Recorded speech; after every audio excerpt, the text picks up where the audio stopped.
Dia imam, di luar salat dia memakai celana pendek di atas lutut. Dia imam, di luar salat dia ahli makan riba. But kredit bak bank tapi. Tapi dang imam. Nyo imam makruh. Itu baru kategori imam. Kalau pemimpin negara lebih terlaknat di saat rakyatnya membenci kepadanya.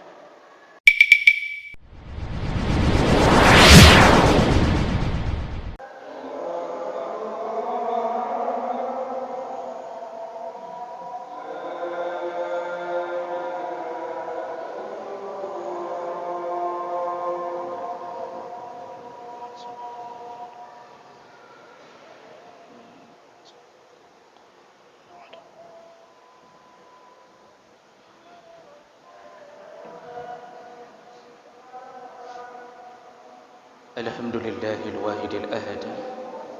Lam yalid wa lam yulad wa lam yakul lahu kufuwan ahad. Asyhadu an la ilaha illallah wahdahu la syarika lah wa asyhadu anna Muhammadan abduhu wa rasuluhul karim.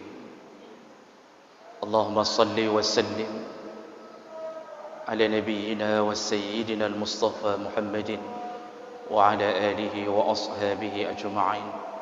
Amma ba'd. فيا عباد الله أوصيكم وإياي بتقوى الله فقد فاز المتقون. أعوذ بالله من الشيطان الرجيم. بسم الله الرحمن الرحيم. وجوه يومئذ ناعمة لسعيها راضية في جنة عالية. صدق الله العظيم. Segala puji bagi Allah, kemudian salawat dan salam kepada Rasulullah, pada keluarga dan seluruh sahabat-sahabatnya, jemaah Jumat yang Allah muliakan insyaAllah di dunia dan di akhirat. Salah satu kengerian yang akan datang kepada kita yaitu saat terjadinya kiamat.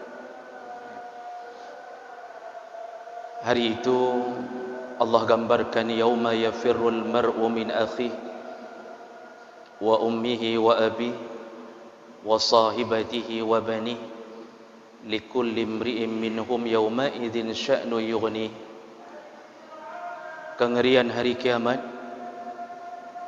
Allah Subhanahu wa taala mengatakannya dengan cara yaitu hari-hari di saat itu orang akan melarikan diri dari teman setianya, bahkan dia berlari dari ibunya, dari ayahnya, dari istrinya, dari anak-anaknya. Semuanya disibukkan dengan urusan masing-masing. Jemaah melakukan Allah Subhanahu wa taala. Ketika kita berdiri di padang mahsyar,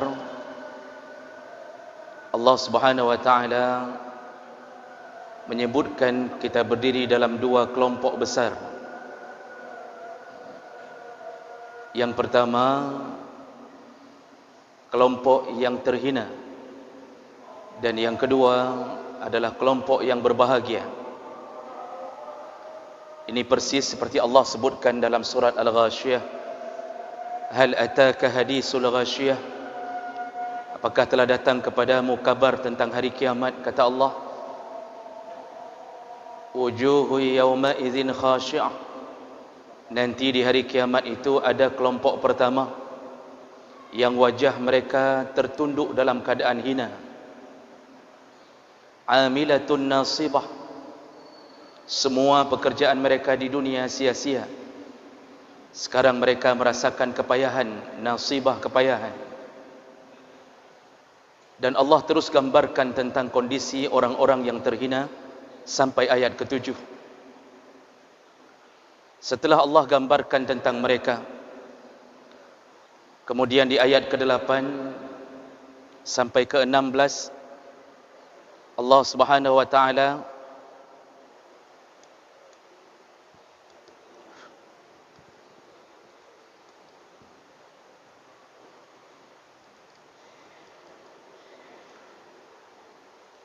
pada ayat ke-8 sampai ke-16 Allah Subhanahu wa taala mulai menggambarkan tentang kehidupan orang-orang yang berbahagia. Wujuhu yawma idzin na'imah. Nanti satu kelompok lagi, mereka akan berbahagia. Lisaiha radiyah, karena mereka yang diridai oleh Allah semua amal mereka. Fi jannatin 'aliyah, lalu mereka nanti akan dimasukkan ke dalam surga yang tinggi. Jemaah melakukan Allah. Dari sini kita tahu bahawa tidak semua kelompok merasakan rasa takut di hari kiamat nanti. Ada kelompok yang berbahagia, ada kelompok yang nanti mereka dimuliakan Allah Subhanahu wa taala. Dan nantinya semua kelompok ini terus akan tersenyum dan tenang dimulai dari hari kebangkitan. Dan ini sama dengan hadis-hadis yang Rasulullah sallallahu alaihi wasallam gambarkan. Jemaah melakukan Allah, ada 3 orang kata Rasulullah sallallahu alaihi wasallam. Ada 3 orang, ada 3 kelompok manusia yang tidak akan merasa takut ketika datangnya kiamat nanti. Ini berdasarkan hadis Ibnu Umar radhiyallahu anhu, hadis riwayat Tirmizi. Kata Ibnu Umar, qala Rasulullah sallallahu alaihi wasallam, Rasulullah berkata, salasatun ala kusbanil miski arahu yaumal qiyamah. Ada 3 kelompok manusia yang aku lihat di hari kiamat, Allah letakkan mereka di atas bukit-bukit kasturi. Jadi mereka diletakkan di atas tempat yang tinggi berupa bukit-bukit, dan bukit itu berbau kasturi. Mereka diletakkan di sana dan tidak ada rasa takut di dalam hatinya, tidak ada rasa gelisah. Siapakah mereka? Yang pertama kata Rasulullah, abdun adda haqqallah wa haqqa mawalihi. Kelompok pertama yang merasa tenang di hari kiamat adalah kelompoknya para budak. Dulu ada perbudakan. Nah, budak mana yang istimewa di mata Allah? Yaitu budak yang dia harus bekerja untuk tuannya, tetapi tetap dia melakukan hak-hak Allah, dia tunaikan hak-hak Allah, sekaligus dia tunaikan hak majikannya. Budak yang kalau datang waktu salat, dia salat. Ketika malam menjelang, maka dia lakukan semua kewajiban dan yang sunnah untuk Allah.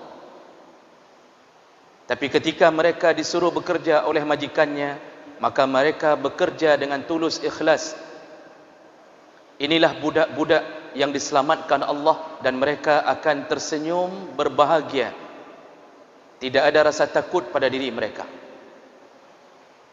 Hari ini budak telah tiada. Kita tidak lagi berbicara masalah budak. Allah dan Rasul menghapuskan perbudakan sedikit demi sedikit melalui kafarah-kafarah. Tapi yang harus kita fahami, kalau budak saja yang melakukan hak Allah dan hak tuannya dibahagiakan Allah, apalagi mereka yang bukan budak. Tapi hari ini ada yang bekerja bersama majikan-majikan. Karena takutnya dengan majikan, dia tidak lakukan hak Allah. Hari ini ada orang yang bukan budak, bekerja di bawah tekanan majikannya. Mereka tidak melakukan hak Allah. Jadi uronyo kan tak pegah haba masalah budak. Yang uronyo tak kerja sajan gop. Kita dibayar untuk bekerja, pekerjaan apapun. PNS kah? Kuli bangunan kah? Apapun, kita menjadi pembantu di rumah tangga orang. maka akan dibahagiakan Allah ketika kita menunaikan hak Allah sekaligus menunaikan hak orang yang membayar kita. Sayangnya hari ini Masya Allah, ada orang yang hanya mengejar kepentingan harta, banyak yang meninggalkan hak Allah. Lihatlah secara nyata, tidak bisa dipungkiri, cukup le tukang bangunan hana ketambayang le.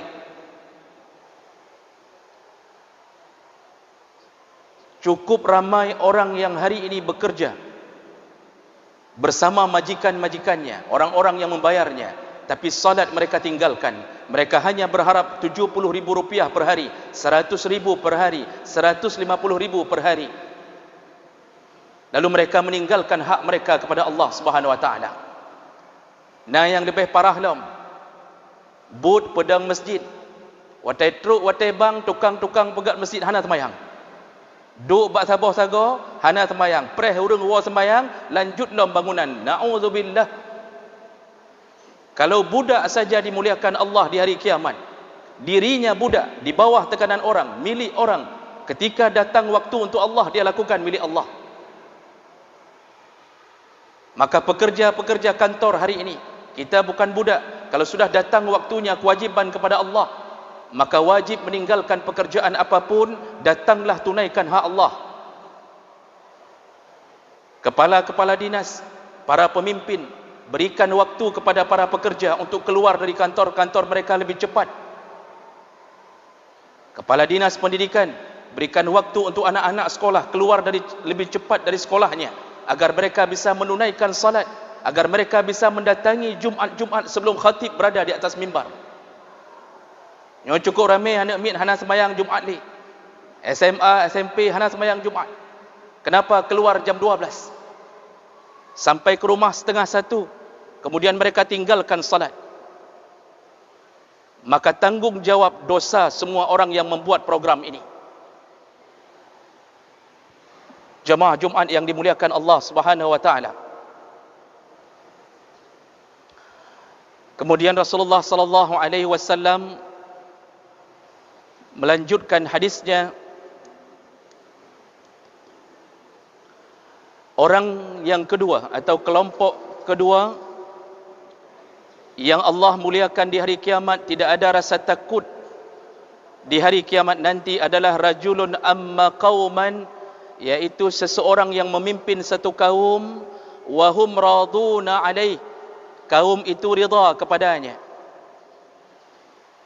Pemimpin dalam satu kota, pemimpin dalam satu kecamatan, pemimpin dalam satu desa, bahkan pemimpin dalam salat, imam salat, mereka memimpin satu kaum dan kaum itu ridha kepadanya.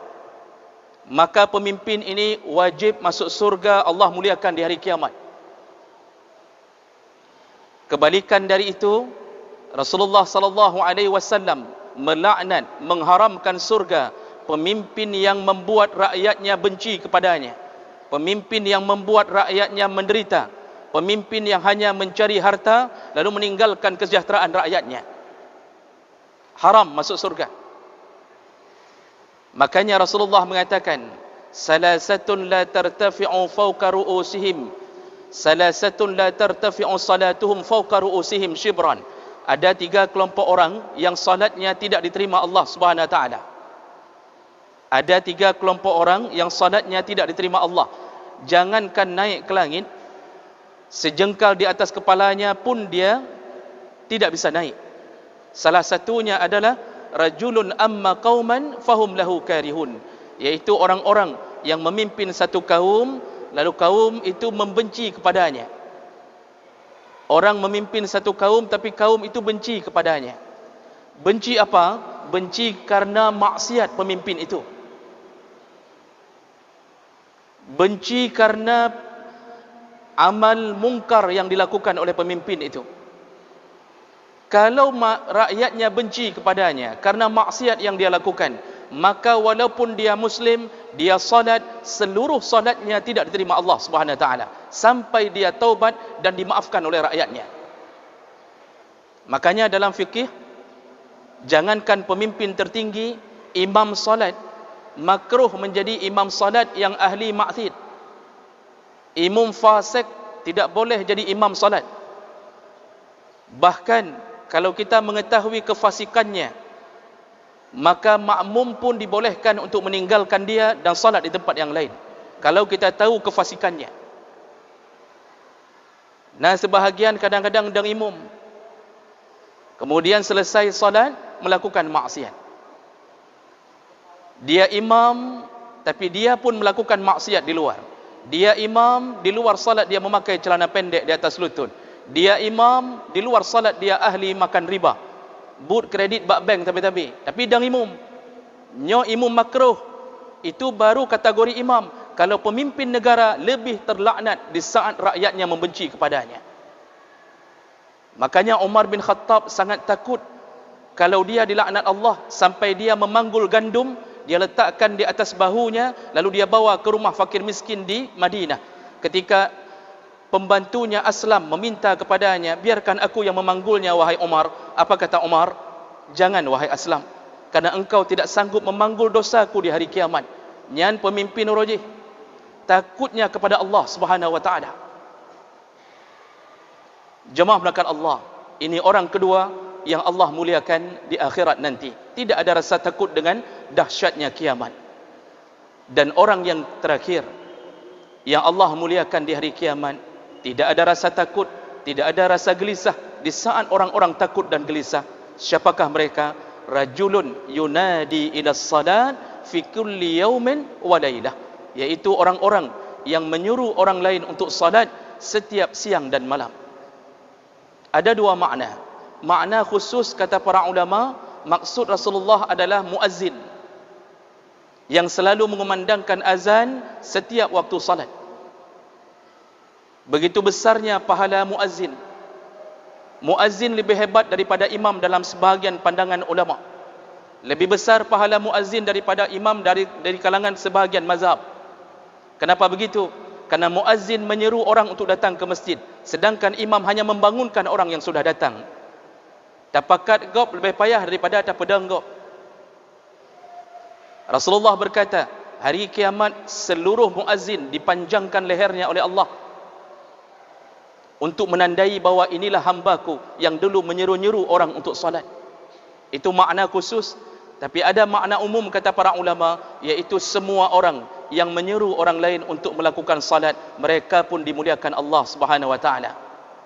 Dalam surat Maryam, Allah Subhanahu wa taala mengatakan, fa khalafa min ba'dihim khalfun adha'us salah wattaba'us syahawat fasawfa yalqauna ghayya.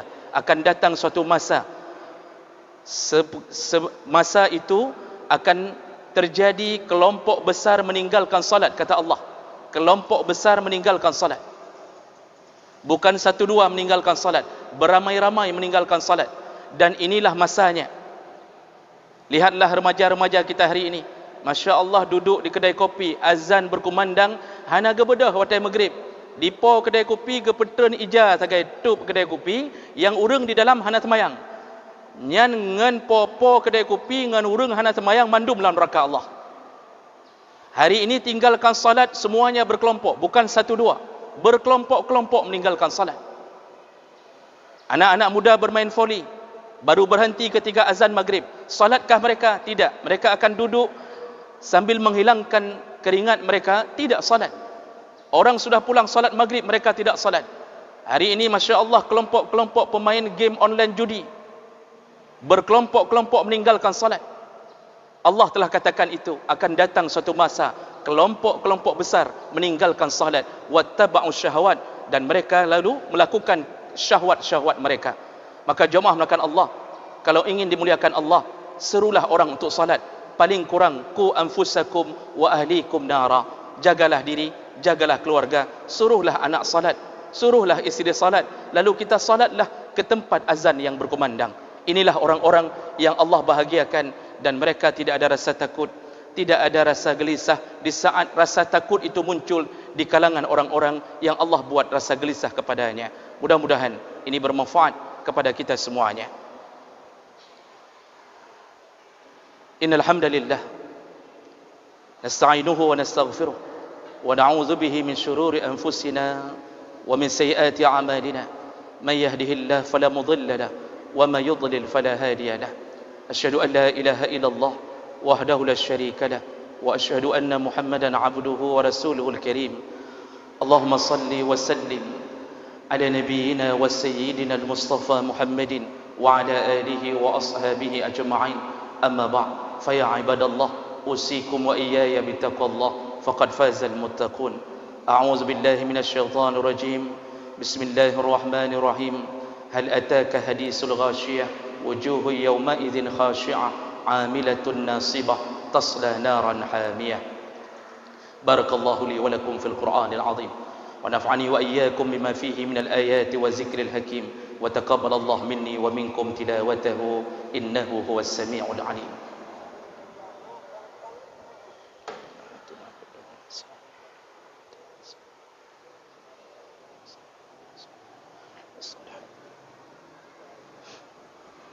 الحمد لله رب العالمين وبه نستعين على أمور الدنيا والدين أشهد أن لا إله إلا الله وحده لا شريك له وأشهد أن محمدا عبده ورسوله الكريم اللهم صل وسلم على نبينا وسيدنا محمد وعلى آله وأصحابه أجمعين أما بعد فيا عباد الله اتقوا الله حق تقاته ولا تموتن إلا وأنتم مسلمون أعوذ بالله من الشيطان الرجيم بسم الله الرحمن الرحيم إن الله وملائكته يصلون على النبي يا أيها الذين آمنوا صلوا عليه وسلموا تسليما اللهم اغفر للمسلمين والمسلمات والمؤمنين والمؤمنات الأحياء منهم والأموات وتابع بيننا وبينهم بالخيرات وتقبل يا سميع قريب مجيب الدعوات اللهم أعنا على ذكرك وشكرك وحسن عبادتك ربنا آتنا في الدنيا حسنة وفي الآخرة حسنة وقنا عذاب النار والحمد لله رب العالمين ولا ذكر الله أكبر والله يعلم ما تصنعون وأقيموا الصلاة